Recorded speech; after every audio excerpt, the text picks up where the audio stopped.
Nessa sequência, ficou entendido que, ao longo do próximo ano, haverá condições para que a harmonização que está em marcha relativamente a um fundo de garantia de depósitos e que um mecanismo de resolução comum estarão, conjuntamente com a supervisão, em condições de tornar essa supervisão efetiva e de, nessas condições, permitir que o mecanismo europeu de estabilidade possa estar em condições de proceder à recapitalização direta dos bancos. Isto é extremamente importante na medida em que estava, como todos sabem, criada uma expectativa quanto ao ritmo a que chegaríamos no desenho dessa união bancária. Chegou a pensar-se nos dias precedentes à reunião do Conselho que pudesse não se confirmar esse ritmo mais ambicioso, mas ficámos todos satisfeitos, não apenas por ter marcado um ritmo importante para a concretização desse mecanismo de supervisão, mas também com a consciência de que o Banco Central Europeu e o seu Presidente estarão em condições, durante o ano de 2013, de dar efetividade ao funcionamento desse mecanismo. E isso é extremamente importante para a estabilização financeira da zona euro e também da União Europeia. E, nessa medida, isso ajuda, como é reconhecido por todos, a que os países que estão sob particular stress financeiro e, em particular, aqueles que estão sob programa de assistência, possam ver melhoradas as condições de estabilidade financeira que ajudem à descida das taxas de juro e, portanto, ajudem a normalizar as condições de acesso a mercado. Finalmente, houve um conjunto de matérias relacionadas, sobretudo com a área da parceria estratégica da União Europeia e também da área externa, que mereceram declarações bastante fortes do Conselho Europeu, sobretudo no que respeita à Síria, ao Irão e ao Mali. Apesar disso não ter circulado de forma objetiva, é também sabido que o Conselho apreciou o relato quer do Presidente do Conselho, quer do Presidente da Comissão, relativamente aos contactos que têm sido mantidos ao mais alto nível com a China e sobre as perspectivas de desenvolvimento de acordos comerciais que venham a ser estabelecidos entre a União Europeia e a China. Creio que este é o quadro mais relevante das conclusões do Conselho. Estou à vossa disposição para alguma questão que queiram colocar. Se fizer favor.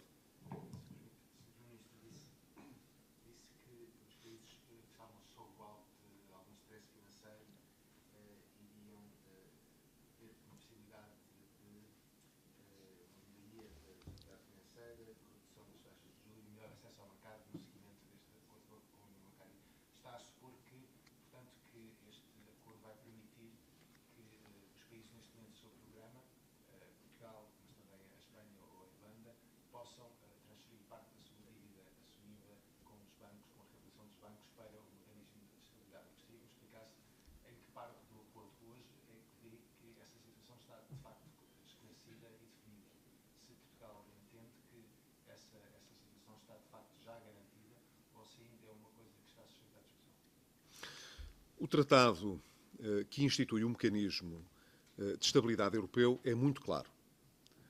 E, portanto, não coube a este Conselho estar a fazer nem interpretações, nem a acrescentar matéria que está esclarecida no que respeita ao próprio tratado.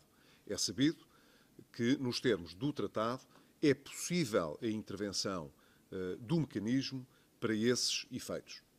É sabido também que, no âmbito do mecanismo de supervisão bancária que ficou previsto no âmbito da União Bancária, possa haver lugar a uma conjugação de esforços que permita que se dê a recapitalização direta da banca em função da entrada em efetividade desse mecanismo. O que significa, portanto, que ao longo de 2013, assim que esse mecanismo entrar efetivamente em vigor, é possível que a recapitalização dos bancos possa ser feita diretamente a partir do Mecanismo Europeu de Estabilidade. Isso significa simplesmente, portanto, que os bancos que puderem, no âmbito dessa supervisão única, vir a apresentar necessidades de recapitalização, essa recapitalização poderá vir a ser decidida diretamente pelo próprio Mecanismo Europeu de Estabilidade. Mas os bancos foram recapitalizados até lá, poderão retroativamente aceder a esse processo na contabilização disso? Em junho, na declaração que foi emitida no final do Conselho, ficou prevista a possibilidade de pedidos que, entretanto, tenham sido desencadeados no âmbito do IFSF, quer dizer, do Fundo Europeu de Estabilidade Financeira, que pudessem vir a migrar para o Mecanismo Europeu de Estabilidade, pudessem beneficiar das mesmas condições, nomeadamente em termos de senioridade da dívida, como todos se recordam. Esses mecanismos ficaram previstos na declaração de junho deste ano e não houve qualquer novo desenvolvimento à volta dessa matéria. Mas isso exclui Portugal. Portugal português não vai, em princípio, não vai migrar para o mecanismo de estabilidade. Ou não é assim? Portugal também pode beneficiar dessa recapitalização retroativa. Portugal, como a Irlanda, têm, nesta altura, programas que ficaram cobertos pelo Fundo Europeu de Estabilidade Financeira. E, portanto, pode vir, se for caso disso, não estou a dizer que é isso que vai acontecer, pode vir a migrar uma parte do financiamento que se destina à banca. Essa matéria, no entanto, não é objeto de nenhuma decisão do Conselho. É uma matéria que se colocará a seu tempo, assim que o mecanismo de supervisão esteja em efetividade de funções. Não há, portanto, mais do que a orientação que foi dada no próprio Conselho Europeu de junho passado, no sentido de dizer que se houver uma migração de financiamento obtido estritamente para a banca, que seja feita a partir do Fundo Europeu para o Mecanismo Europeu de Estabilidade, e isto aconteceu numa altura em que se supunha que a Espanha pudesse precisar de, entretanto, fazer esse financiamento no âmbito do Fundo Europeu e não do mecanismo, que isso se pudesse aplicar também a outros países nas mesmas condições. E essa regra tem estado presente em todas as deliberações que o Conselho Europeu vem tomando. Quer dizer, as regras que se aplicam a uns países são as mesmas que se aplicam a outros. Não há, nesta altura, como sabem, no entanto, nenhuma decisão que tenha sido tomada acerca dos bancos espanhóis. Mas isso quer dizer, se os bancos espanhóis puderem ser recapitalizados retroativamente pelo novo mecanismo de estabilidade, que parte do programa português destinado à recapitalização da banca passará automaticamente O que nós sabemos é que as condições que se aplicarem a qualquer dos países serão extensivas a todos os outros. Isso é o que é importante. Nesta altura, não há, como sabem, nenhuma decisão quanto à recapitalização dos bancos espanhóis. Porquê? Porque não há ainda um pedido que tenha sido finalizado, formalizado pela Espanha. Há, nesta altura, como todos sabem, uma avaliação que foi feita ao nível do Eurogrupo sobre essa possibilidade, mas não houve ainda uma decisão sobre essa matéria. E, portanto, não creio que faça sentido estarmos, a cada semana que passa, a criar uma nova discussão que só introduz incerteza quando a própria Espanha ainda não esclareceu os termos em que quer proceder a essa recapitalização. Sr. Primeiro-Ministro, um dos temas do debate nesta cimeira, acho que foi esta manhã, foi a questão do pacote de crescimento, do compacto de crescimento. Ontem, o Afonso Hollande, à saída, disse que a Grécia e a Espanha tinham salientado à volta da mesa o impacto social das medidas de austeridade que o país estava a ser sujeito. Recentemente, o FMI admitiu que as contas estavam erradas e a senhora Lagarde disse que a austeridade a mais era prejudicial.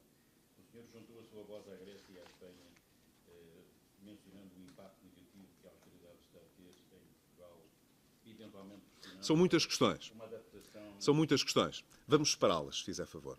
Em primeiro lugar, ninguém discute que não haja impacto negativo sobre o crescimento quando medidas de austeridade têm de ser tomadas. Portanto, é uma verdade de lá para Alice afirmar que a austeridade tem custos ao nível do crescimento e do emprego. Em segundo lugar, toda a gente sabe que os países que estão sob assistência financeira ou que estejam sob maior pressão dos mercados não têm a mesma liberdade que os outros para poder fazer funcionar os seus estabilizadores automáticos e, portanto, para poder aliviar a preocupação quanto à execução das medidas que estão acordadas e, no caso de Portugal, que estão acordadas com a Troika. Isso aplica-se a Portugal, aplica-se à Irlanda, aplica-se à Grécia.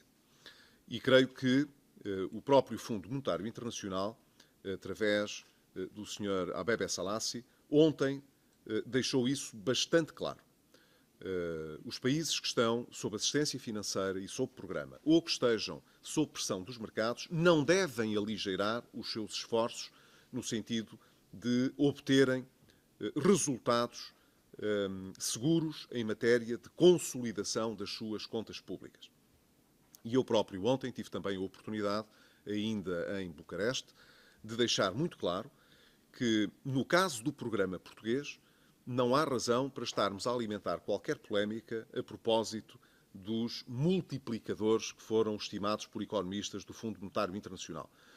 Quero sobre isso apenas recordar que nós, em Portugal, não estamos a funcionar com multiplicadores abstratos que se possam associar a qualquer economia em abstrato.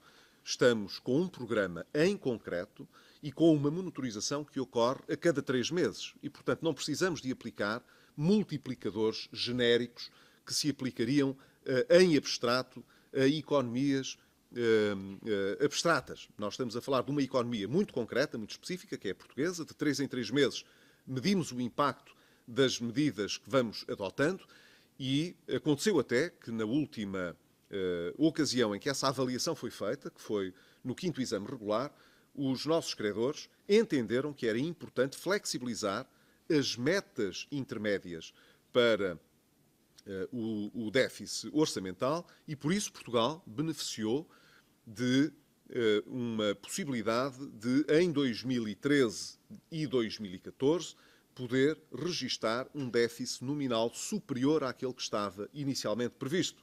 E, portanto, essa observação já teve consequências no que respeita ao caso concreto de Portugal. Portanto, é uma falsa questão aquela que tem sido suscitada nos últimos dias.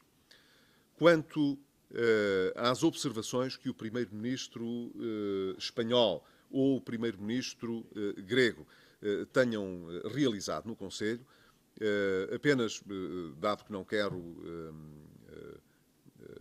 abrir aqui uma exceção, explicando o que é que cada membro do Conselho diz ou não diz nas reuniões, porque, como sabem, julgo que isso seria um péssimo precedente que estivéssemos a fazê-lo, porque isso equivaleria a que defendêssemos que as reuniões do Conselho Europeu devessem ser abertas e facultadas à própria comunicação social. E não é isso que acontece. O que acontece é que as reuniões ocorrem à porta fechada, emitem-se conclusões e parece-me muito pouco construtivo que possam existir versões sobre o que é que um primeiro-ministro ou um chefe de Estado possa dizer a propósito desta ou de outra questão. É por isso que fazemos aqui estes encontros. Nesse aspecto, a única coisa que gostaria de dizer é que o programa português não esteve em discussão no Conselho Europeu e eu não trouxe à colação a execução do programa português durante o Conselho Europeu. Nós estamos muito confortáveis com aquilo que foram as decisões tomadas em termos europeus sobre o programa português.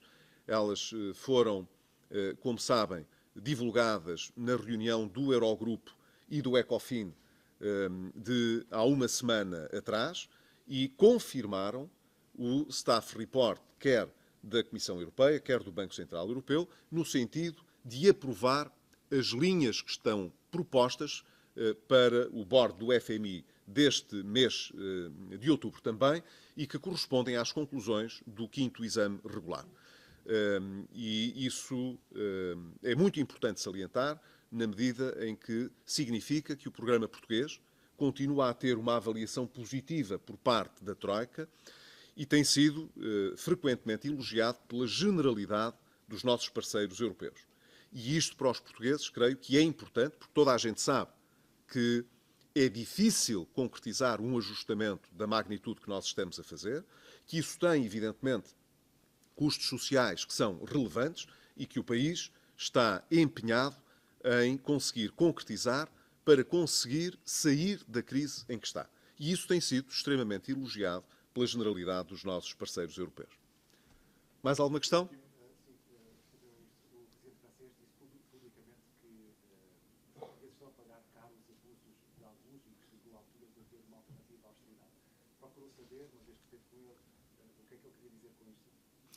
Não, confesso, não pedi explicações ao presidente francês e não o vou fazer através de uma conferência de imprensa. Muito obrigado a todos.